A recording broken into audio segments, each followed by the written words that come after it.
Thank you once again for tuning in to the All Things Positive show. Today we have a special guest of a group of the panel here from the Great World Boxing Hall of Fame, doing a lot of amazing things for boxers in the present and boxers in the past. We have the president, Adolfo Perez, Armando Muniz, former boxing great and former president of the World Boxing Hall of Fame, and Bert Marietta, the backbone of the World Boxing Hall of Fame. Thank you. And the treasurer. Thank you. Thank you, the three of you guys, for being here today. My first question is to you, Mr. Perez, President. Tell me a little bit about the World Boxing Hall of Fame. What is it all about? Okay, first of all, I want to thank you for the invitation.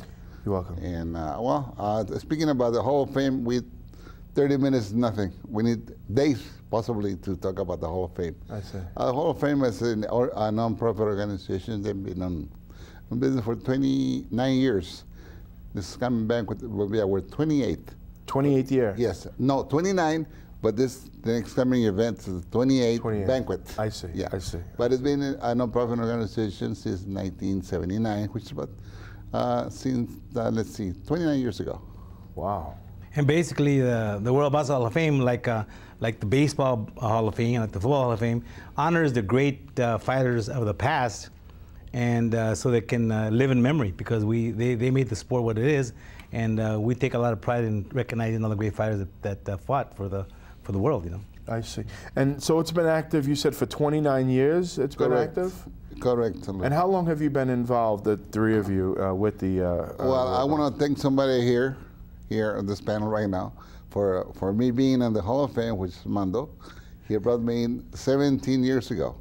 17 years ago. And then he brought Mr. Murrieta maybe 5-6 years ago. No, that's been almost 13 years, yeah. 13 years. 13 years? And in 1980, former Commissioner of California and former member of the Hall of Fame, in fact, himself an inductee, brought me into the Hall of Fame to continue with boxing, because I just retired from boxing, and I was I didn't want to get lost, and he goes, Armando, since you love boxing, I'm going to bring you into something, and well, okay. He introduced me to the World Boxing Hall of Fame. Let me ask you, on that note, let me ask you this question.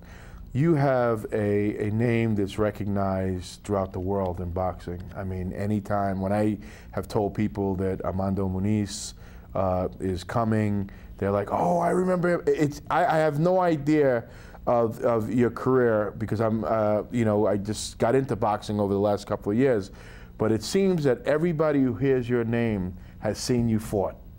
I mean, every single person, oh, he's in the Olympic Auditorium, I was there tonight. Every person I talked to was at one of your fights. I'm very fortunate, because most of my fights that I had, amateur and pro, were at the Olympic Auditorium at the time when boxing was big in LA, and it was weekly boxing on television, and the TV fights here in LA would be sold to different cities in the country.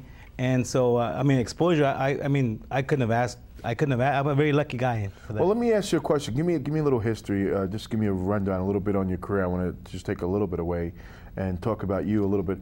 You were also an Olympian? Yeah, in 1968, I made the United States Olympic team, and we fought in Mexico City, and I was a quarterfinalist. That was the year that George Foreman won the gold medal. You know, I see. And tell me some of the fighters you fought, the recognized name fighters. Yeah, along the way, I fought Bobby Watts, who ended up being a great middleweight in Philadelphia. Then I go through all the guys that I fought in the professional ranks: Emil Griffith, India Red Lopez, Adolph Pruitt, Jose Mantequilla Nápoles, Carlos Palomino, Adolph Pruitt. These are all what you call Oscar Alvarado. Bangers. And Oscar Alvarado. How about Sugar Ray Leonard? Oh, yes. You did have to say the last fight that I had. Soriano. Was that your last fight? Yeah, my last fight, yeah. I was trying to prove that I could fight at 34, and I just realized I couldn't, you know. And I guess, when was what year was the last fight that you fought? That was 1979, I believe. I see, I see. And what are you doing now? I'm a high school teacher. One of the best things I ever did in my career, I finished college. And I tell all kids, whatever you do in your life, finish school, and you always have something to fall back on. And so I was able to continue my life as a teacher. I'll never get rich on that, but it's a good profession and satisfying. Well, you seem very happy, and you've done well in boxing, and now you're giving back. Yeah, I love boxing, so then whenever I can, we try to make boxing better if we can do it, you know. So. And I might add to Mondo's, since you were talking a little bit about his education, Mondo and I traveled together many times for many miles and many days, and we always talked about education because I'm very firm on education. I always believe in a good education.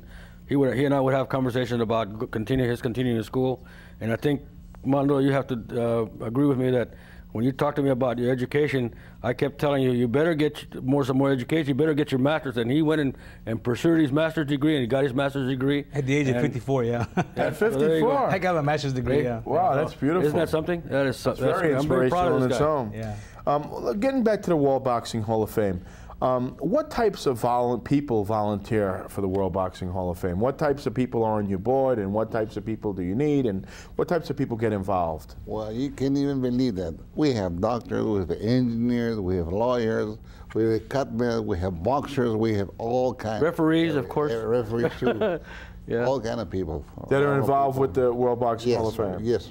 And does a person have to necessarily be an ex-boxer or be anything to be? No, because see, we have directors, we have honorary members, which don't have to be a boxer. Anybody could join us.